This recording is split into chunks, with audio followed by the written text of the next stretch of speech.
नमस्कार दोस्तों, स्वागत है आपका वाईफाई जीएस एग्जाम में। इस डिस्कशन में जो हमारी सीरीज चल रही है एसएससी की प्रीवियस ईयर क्वेश्चन को कवर करने की, ये उसकी क्लास सेकंड है। तो चलो अब स्टार्ट करते हैं। First question, arrange in chronological order. Option A, ये cabinet mission, crabs mission, मॉन्टेक Chelmsford reforms और मोरले मिंटो रिफॉर्म्स। देखो इन चारों जो ये दिए गए हैं ऑप्शन, इनको अरेंज ऑर्डर में लगाना है। सबसे पहले कौन सा आया, उसके बाद, फिर उसके बाद और फिर आखिरी में कौन आया। देखो अगर इनका टाइम पीरियड पता हो तो ये क्वेश्चन इजीली भी सॉल्व किया जा सकता है।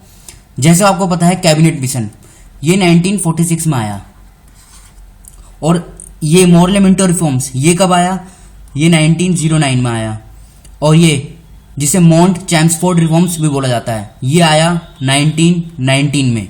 और क्रिप्स मिशन ये कब आया, ये आया मार्च 1942 में। तो अब इस क्वेश्चन को इजीली भी सॉल्व किया जा सकता है ऑप्शन में देखकर। देखो सबसे पहले आया मोरले मिंटो रिफॉर्म्स, तो सबसे पहले आएगा डी, और डी इनमें चारों में कहां पर है, सी में है। तो देखो यही इस क्वेश्चन का सही आंसर हो जाएगा, डी सी बी ए। पहले आया मोरले मिंटो रिफॉर्म्स, फिर आया मॉन्टेक चैम्सफोर्ड रिफॉर्म्स, और फिर आया क्रिप्स मिशन, और आखिरी में आया कैबिनेट मिशन। और ये क्वेश्चन पूछा गया था एसएससी सीजीएल 2015 के एग्जाम में। तो ये क्वेश्चन इजीली सॉल्व किया जा सकता है इस तरीके के मेथड से। बढ़ते हैं अगले क्वेश्चन की तरफ। Which article of the Indian constitution abolish untouchability. देखो ये संविधान के कुछ इंपॉर्टेंट आर्टिकल हैं जो सीधे सीधे एग्जाम में पूछे जाते हैं, और ये क्वेश्चन पूछा गया था 2007 में एसएससी का जो सब इंस्पेक्टर का एग्जाम हुआ था उसमें। तो देखो ये जो इसमें पूछा गया है अनटचेबिलिटी के बारे में, तो एबॉलिशन ऑफ अनटचेबिलिटी ये संविधान के किस आर्टिकल में है। तो इसके अनटचेबिलिटी के बारे में संविधान का आर्टिकल 17 बताता है। तो इस क्वेश्चन का सही आंसर हो जाएगा आर्टिकल 17। और देखो ये जो आर्टिकल है ये आते हैं फंडामेंटल राइट्स में। फंडामेंटल राइट्स जो पार्ट 3 में है, और 12 से 35 इसके अंदर ये आर्टिकल आते हैं। ये बात आप याद रखिएगा, फंडामेंटल राइट्स पार्ट 3 में है संविधान के, और 12 से 35 तक जो आर्टिकल हैं वो फंडामेंटल राइट्स के अंतर्गत आते हैं। बढ़ते हैं अगले क्वेश्चन की तरफ। Which foreign country is closest to Andaman island. Option A, Sri Lanka, Myanmar, Indonesia, Pakistan. देखो अब इस क्वेश्चन को कैसे सॉल्व किया जाएगा। ये क्वेश्चन पूछा गया था 2003 में एसएससी का जो सब इंस्पेक्टर का एग्जाम हुआ था। इसमें पूछा है अंडमान आइलैंड के पास इनमें से कौन सी कंट्री सबसे नजदीक है।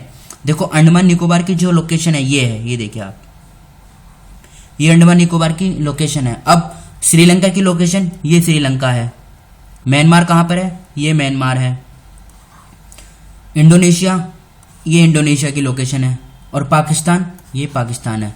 तो देखो पाकिस्तान और इंडोनेशिया ये तो इससे बहुत दूर हैं, तो ये ऑप्शन तो यहीं पे गलत हो जाते हैं। बचा श्रीलंका और म्यांमार। श्रीलंका यहाँ पर है और म्यांमार यहाँ पर है। अगर इनकी लोकेशन देखी जाए तो म्यांमार इससे नजदीक है, तो इस क्वेश्चन का सही आंसर हो जाएगा B, Myanmar. Myanmar Andaman and Nicobar island के सबसे नजदीक है। तो अब बढ़ते हैं अगले क्वेश्चन की तरफ। Who among the following was the first viceroy of India. देखो फर्स्ट वाइसरॉय जो हैं ये हैं लॉर्ड कैनिंग, और ये ही लास्ट गवर्नर जनरल भी थे इंडिया के।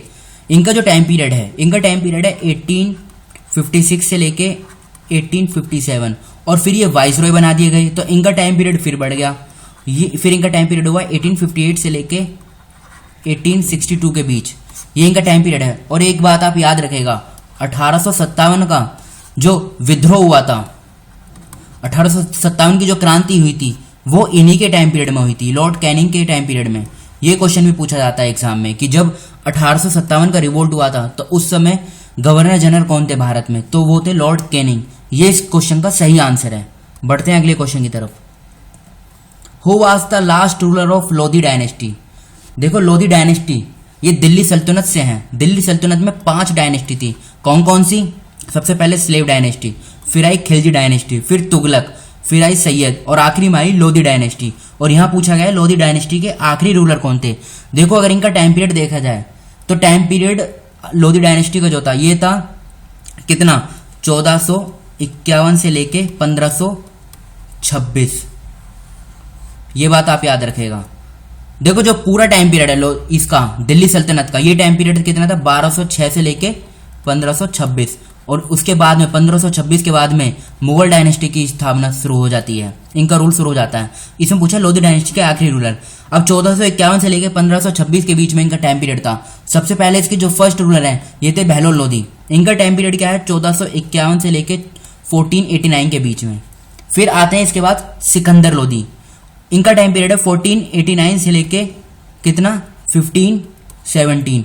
और फिर आखिरी में आते हैं इब्राहिम लोधी। इनका टाइम पीरियड कितना है 1570 से लेके 1526। तो इस क्वेश्चन का सही आंसर हो जाएगा बी, इब्राहिम लोधी। और एक क्वेश्चन और पूछा जा सकता है कि आगरा जो यूपी में एक जिला है, इसका जो स्थापना की गई थी, इसको स्टैब्लिश किया गया था 1504 में। ये किसने किया था? अब देखो टाइम पीरियड देखा जाए तो 1504 में किसका टाइम पीरियड था? 1504 में जो टाइम पीरियड था ये था सिकंदर लोधी का, 1489 से लेके 1517। तो इस क्वेश्चन का सही आंसर आगरा है। और यहां पूछा गया last ruler of Lodhi dynasty, तो आंसर हो जाएगा इब्राहिम लोधी। ये बात आप याद रखेगा। अब बढ़ते हैं अगले क्वेश्चन की तरफ। बैक्टीरिया वाज डिस्कवर्ड बाय, इसमें पूछा बैक्टीरिया को किसने डिस्कवर किया था, और ये क्वेश्चन पूछा गया था एसएससी 2010 में। तो इस क्वेश्चन का सही आंसर हो जाएगा ए, एवी लियो वेन हॉक। एवी लियो वेन हॉक ने बैक्टीरिया को डिस्कवर किया गया था। बढ़ते हैं अगले क्वेश्चन की तरफ। Which of the following hills connect eastern Ghat and western Ghat? देखो यहाँ पे 4 ऑप्शन दिए हैं और ये है वेस्टर्न घाट और इधर है ईस्टर्न घाट। अब पूछा है कि इनका मीटिंग पॉइंट कौन सा है।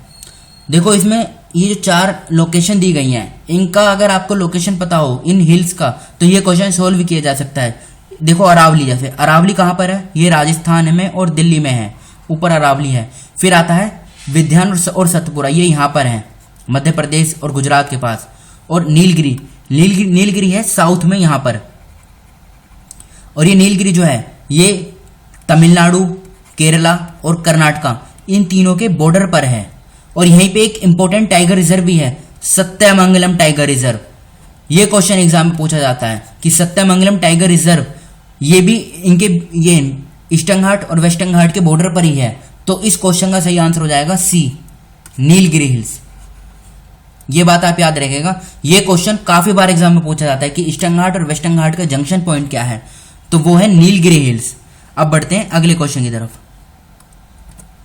Who wrote the book why socialism? Why socialism book को किसने लिखा है? और ये क्वेश्चन पूछा गया था 2013 एसएससी सीजीएल के एग्जाम में। इस क्वेश्चन का सही आंसर हो जाएगा डी, जयप्रकाश नारायण। इन्होंने इस बुक को लिखा है, why socialism. Next question, the union parliament consist of? देखो इसमें 3 ऑप्शन दिए हैं। यूनियन पार्लियामेंट कंसिस्ट ऑफ क्या क्या करती है? President of India, Rajya Sabha, Lok Sabha या ऑल ऑफ द अबव? देखो पार्लियामेंट 3 पार्ट में बटी हुई है, लोकसभा, राज्यसभा और प्रेसिडेंट। तो इस क्वेश्चन का सही आंसर हो जाएगा D, all of the above.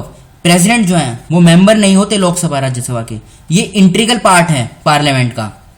कोई भी लॉ जब इनके उस लॉ पर साइन हो जाते हैं तो उसके बाद वो एक्ट बन जाता है। ये बात आप याद रखिएगा, फिर वो इम्प्लीमेंट हो जाता है कानून। इसलिए ये पार्लियामेंट के इंटीग्रल पार्ट हैं, द प्रेसिडेंट ऑफ इंडिया। तो और इस क्वेश्चन का सही आंसर हो जाएगा D, all of the above. बढ़ते हैं अगले क्वेश्चन की तरफ।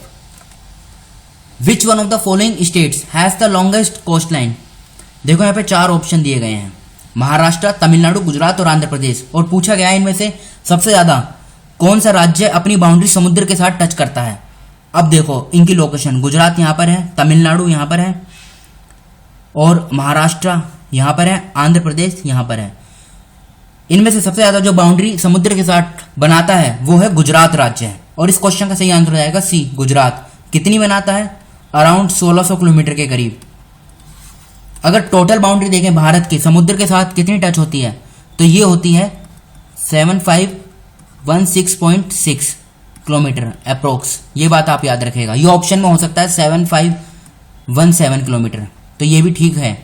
टोटल भारत के 9 राज्य समुद्र के साथ अपनी बाउंड्री टच करते हैं। ये 9 राज्य के नाम देख लीजिए, गुजरात, महाराष्ट्र, ये गोवा है, कर्नाटका, केरला, तमिलनाडु, आंध्र प्रदेश, उड़ीसा और पश्चिम बंगाल। और सबसे कम बाउंड्री जो राज्य बनाता है यह है गोवा। ये बात आप याद रखिएगा, इंपॉर्टेंट है। तो आज की इस डिस्कशन को हम यहीं पे रोकते हैं। Thank you.